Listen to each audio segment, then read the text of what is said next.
তাদের কোনো অপরাধ ছিল না, অপরাধ ছিল একটাই, আশহাদু আল্লা ইলাহা ইল্লাল্লাহু ওয়া আশহাদু আন্না মুহাম্মাদার আবদুহু ওয়া রাসূলুহু। জমিন যার, আইন চলবে, তাদেরকে ফাঁসির কাস্টে পর্যন্ত ঝুলতে হয়েছে। কথা বলে ঠিক কিনা? আছে না নাই? কেউ যদি বড়ই গাছ লাগায় আর ওই বড়ই গাছ থেকে কেউ যদি আম ফল পেতে চায়, তাহলে কি সে আম ফল পাবে?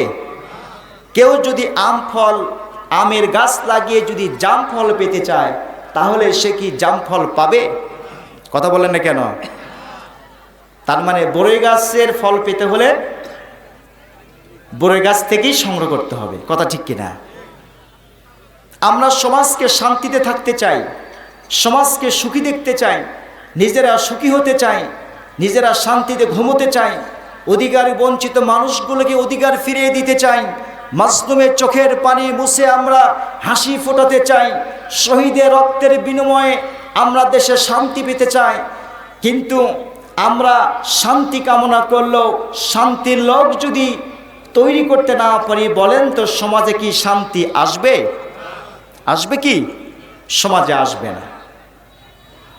সম্মানিত দিনী ভাইরা,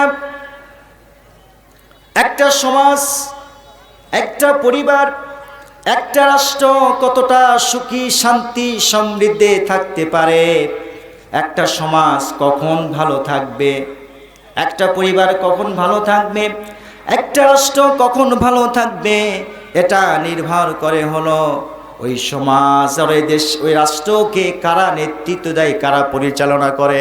কথা বলেন ঠিক কিনা? নামাজি মানুষ যদি ক্ষমতায় আসে, নামাজের বিধান জারি করবে, কোরআন প্রেমী মানুষ যদি নেতৃত্বে আসে, কোরআনের বিধান জারি করবে। কিন্তু বাঙালি জাতির চিন্তা হলো সমাজে চাই কোরআনের শাসন, সমাজে চাই ওমরের শাসন, কিন্তু ক্ষমতায় বসে আছে ফেরাউন। কথা বলেন না কেন? সমাজের নেতৃত্বে ফেরাউনকে বসিয়ে ওমরের শাসন প্রত্যাশা করি, জাম গাছ লাগিয়ে আমের ফল প্রত্যাশা করি, এটা যেমন সম্ভব নয়। একটা সমাজ যদি শান্তিতে কায়েম করতে চাই, শান্তিকামী মানুষ ছাড়া অশান্তি বিশৃঙ্খলা সৃষ্টিকারী মানুষ দিয়ে সমাজে কখনো শান্তি আসতে পারে না। ঠিক কিনা? ঠিক কিনা? গত 16টি বছর যাদের নেতৃত্বে দেশ পরিচালিত হয়েছে, আলেমদেরকে যারা ফাঁসির কাস্টে ঝুলিয়ে দুনিয়া থেকে বিদায় করেছে, শহীদ মুগ্ধ, শহীদ সাইদের মার বুককে যারা খালি করেছে, ওরা যদি আর ওদের সহযোগীরা যদি আবার ক্ষমতা নেতৃত্ব আসে, এ দেশ রাষ্ট্র পরিচালনা ক্ষমতা আসে, বলেন তো দেশের মানুষ কি শান্তি থাকতে পারবে? পারবে না। কিন্তু আমরা ওমরের শাসন চাই, ওমরকে ক্ষমতায় আনতে চাই না। কথা বলেন ঠিক কিনা? আল্লাহ রাব্বুল আলামিন এই কারণেই বলছে, জাতি শোনো, কি কথা বলছেন? আল্লাহ রাব্বুল আলামিন কোরআনে কারীমের ভিতরে সেই কথাটা রেকর্ড করে দিয়েছেন। আল্লাহ পাক বলছেন, ইন্নাদ-দীনা ইনদাল্লাহিল ইসলাম।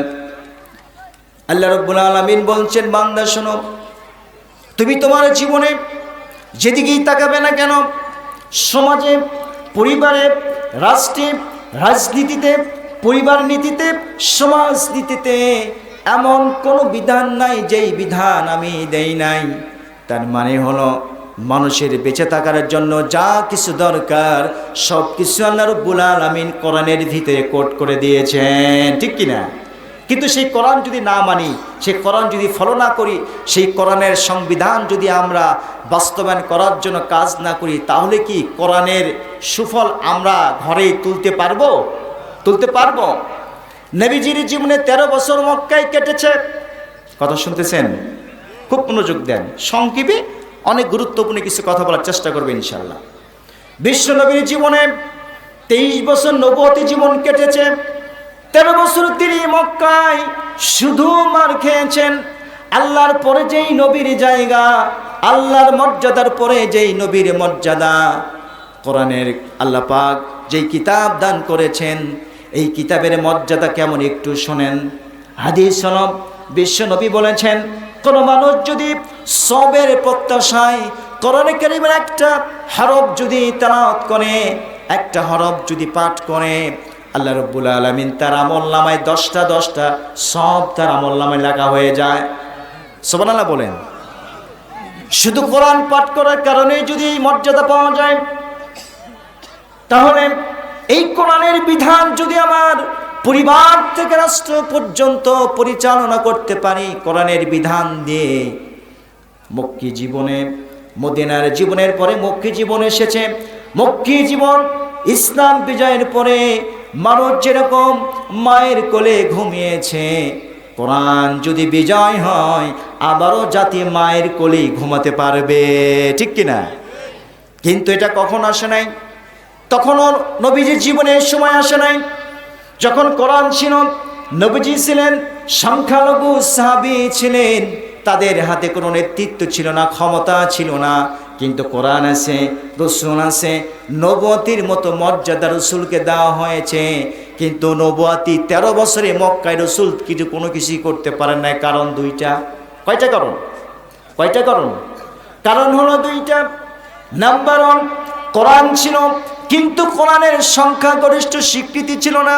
নবীর আদর্শ ছিল, জীবন আদর্শ ছিল নবীজির, কিন্তু নবীজির জীবন আদর্শ কায়েম ছিল না।